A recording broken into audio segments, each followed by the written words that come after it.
here with Epson LabelWorks. Today I'm with the LW-PX900 and I'm going to give you a tour of the Shift key features. Now the Shift key is here on your keyboard, the blue arrow pointing up. To use it, you're going to press and hold to access any of the blue features on the keyboard. Now of course, the Shift key also functions just like your Shift key on your computer keyboard to give you upper or lowercase letters, but it has so many more features than that. Starting here on the top under the power button, we have the blue X. Now if I press and hold the Shift key, I'm going to get the option to delete all text.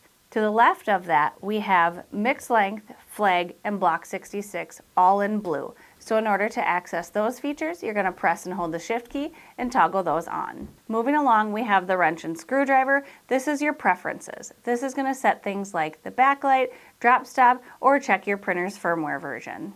Rounding out the buttons on the top is we have our print button. If you use the Shift and the print button, you can print multiple copies or turn on mirror print.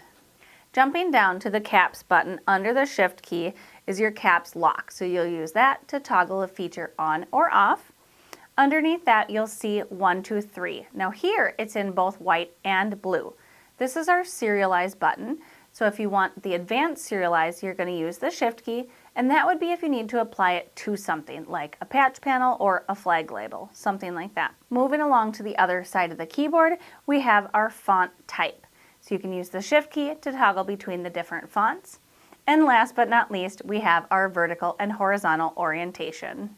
That was a tour of the Shift key features on the LW-PX900. If you have questions on this printer or want to chat about your labeling needs, give us a call. We would love to talk with you. Thanks again and happy labeling.